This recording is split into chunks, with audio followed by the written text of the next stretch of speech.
ईसाई धर्म और बौद्ध धर्म का पाखंड। कहते हैं कि बुद्ध बहुत मिलनसार और प्रबुद्ध व्यक्ति थे। अपनी मृत्युशैया पर वे अपने शिष्यों की बुद्धि पर हंसे, क्योंकि उन्होंने मान लिया था कि वे अमर हैं। लेकिन बौद्ध पुरोहित वर्ग, जैसा कि उदाहरण के लिए तिब्बत में मौजूद है, सर्वोच्च स्तर पर अंधविश्वासी, अत्याचारी और क्रूर रहा है। धर्म और उसके संस्थापक के बीच इस अंतर के बारे में कुछ भी आकस्मिक नहीं है। जैसे ही किसी व्यक्ति के कथन में पूर्ण सत्य निहित माना जाता है, तो उसके कथनों की व्याख्या करने के लिए विशेषज्ञों का एक समूह बन जाता है, और ये विशेषज्ञ निश्चित रूप से निरंकुश शक्ति प्राप्त कर लेते हैं, क्योंकि यह दावा होता है कि उनके पास ही उस अटल निरपेक्ष सत्य की कुंजी होती है।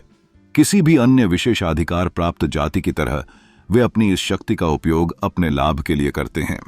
हालांकि वे किसी भी अन्य विशेषाधिकार प्राप्त जाति से एक मामले में बदतर हैं, क्योंकि उनका काम एक अपरिवर्तनीय, अटल, निरपेक्ष सत्य की व्याख्या करना है, जो एक बार में ही पूर्णता में प्रकट हो जाता है, ताकि वे अनिवार्य रूप से भविष्य में होने वाली सभी बौद्धिक और नैतिक प्रगति के विरोधी बन जाएं।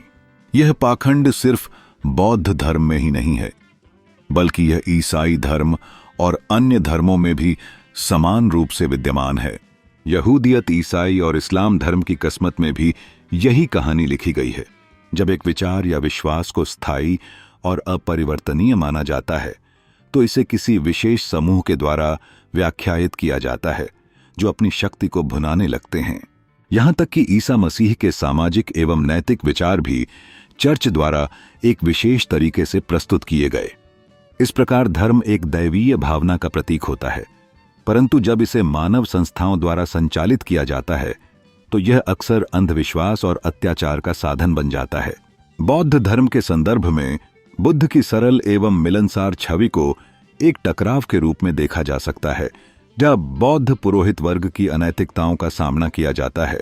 यह विरोधाभास दर्शाता है कि कैसे एक सच्चे शिक्षण को समय के साथ विकृत किया जा सकता है।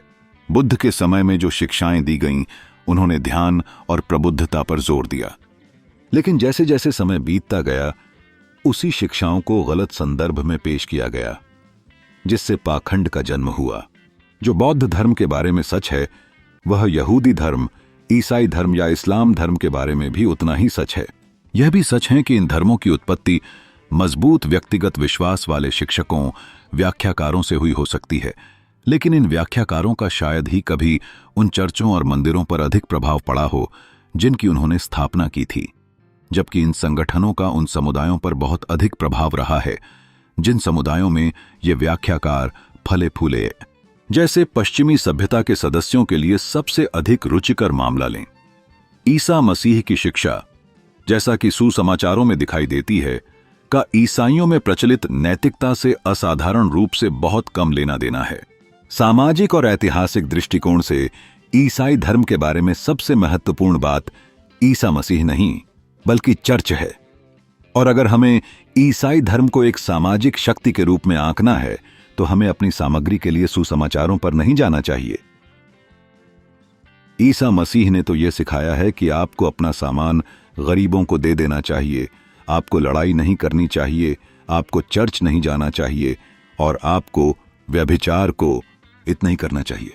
न तो कैथोलिक और न ही प्रोटेस्टेंट ईसाइयों ने इनमें से किसी भी मामले में उनकी शिक्षा का पालन करने की कोई मजबूत इच्छा दिखाई है। ईसा मसीह ने जो शिक्षा दी, वह समाज में एक तटस्थ दृष्टिकोण की ओर अग्रसर हो सकती थी, परंतु ईसाई चर्च ने इसे अपने हित में बदल दिया। उदाहरण के तौर पर उन्होंने गरीबों की सहायता करने का आदेश दिया, परंतु चर्च ने अपने अधिकारों के दायरे में इसे अनदेखा किया। चर्च की धारणाएं आम जनता पर प्रभाव डालती हैं, लेकिन क्या ये शिक्षाएं चर्च के पाखंड से बचती हैं?